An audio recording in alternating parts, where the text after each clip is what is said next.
اعوذ باللہ من الشیطان الرجیم بسم اللہ الرحمن الرحیم۔ السلام علیکم پیارے ویور، آج کی پیاری حدیث سننے سے پہلے چینل کو لائک کریں، سبسکرائب کریں۔ صحیح بخاری کی حدیث نمبر 36۔ آپ صلی اللہ علیہ وسلم نے فرمایا کہ جو شخص اللہ کی راہ میں جہاد کے لیے نکلا، اللہ اس کا ضامن ہوگا۔ اللہ تعالیٰ فرماتا ہے، اس کو میری ذات پر یقین اور میرے پیغمبروں کی تصدیق نے اسے اس سرفروشی کے لیے گھر سے نکالا ہے۔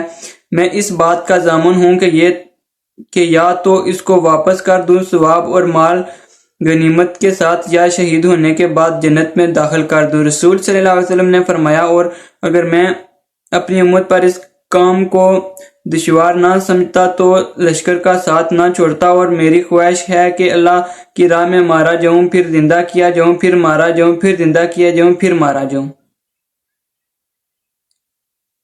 حدیث نمبر 37۔ رمضان شریف کی راتوں میں نفلی قیام کرنا بھی ایمان ہی میں سے ہے۔ نبی کریم صلی اللہ علیہ وسلم نے فرمایا کہ جو کوئی رمضان میں راتوں کو ایمان رکھ کر اور ثواب کے لیے عبادت کرے، اس کے اگلے گناہ بخش دیے جائیں گے۔ حدیث نمبر 38۔ نبی کریم صلی اللہ علیہ وسلم نے فرمایا، جس نے رمضان کے روزے ایمان اور خالص نیت کے ساتھ رکھے، اس کے پچھلے گناہ بخش دیے گئے ہیں۔ حدیث نمبر 39۔ نبی کریم صلی اللہ علیہ وسلم نے فرمایا، بے شک دین آسان ہے، اور جو شخص دین میں سختی اختیار کرے گا تو دین اس پر غالب آ جائے گا اور اس کی سختی نہ چل سکے گی۔ پس اس لیے اپنے عمل میں پختگی اختیار کرو اور جہاں تک ممکن ہو میانہ روی برتو، اور خوش ہو جاؤ کہ اس طرز عمل سے تم کو دارین کے فوائد حاصل ہوں گے، اور صبح اور دوپہر اور شام اور کسی قدر رات میں عبادت سے مدد حاصل کرو۔ نماز نیچا وقت بھی مراد ہو سکتی ہے کہ پابندی سے ادا کرو۔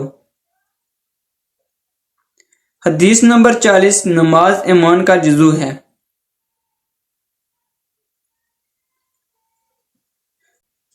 رسول صلی اللہ علیہ وسلم جب مدینہ تشریف لائے تو پہلے اپنے ننہال میں اترے جہاں انصار تھے، اور وہاں آپ صلی اللہ علیہ وسلم نے 16 یا 17 ماہ بیت المقدس کی طرف منہ کر کے نماز پڑھی، اور آپ صلی اللہ علیہ وسلم کی خواہش تھی کہ آپ کا قبلہ بیت اللہ کی طرف ہو۔ جب بیت اللہ کی طرف نماز پڑھنے کا حکم ہو گیا تو آپ سب سے پہلی نماز جو آپ صلی اللہ علیہ وسلم نے بیت اللہ کی طرف پڑھی عصر کی نماز تھی۔ وہاں آپ صلی اللہ علیہ وسلم کے ساتھ لوگوں نے بھی نماز پڑھی۔ پھر آپ کے ساتھ نماز پڑھنے والوں میں سے ایک آدمی نکلا اور اس کا مسجد بنی حارث کی طرف گزر ہوا تو وہ لوگوں کو رکوع میں تھا۔ وہ بولا کہ میں اللہ کی گواہی دیتا ہوں کہ میں نے رسول صلی اللہ علیہ وسلم کے ساتھ مکہ کی طرف منہ کر کے نماز پڑھی ہے۔ یہ سن کر وہ لوگ اس حالت میں بیت اللہ کی طرف گھوم گئے، اور جب رسول صلی اللہ علیہ وسلم بیت المقدس کی طرف منہ کر کے نماز پڑھتے تھے تو یہود اور عیسائی خوش ہوتے تھے مگر جب آپ صلی اللہ علیہ وسلم نے بیت اللہ کی طرف منہ پھیر لیا تو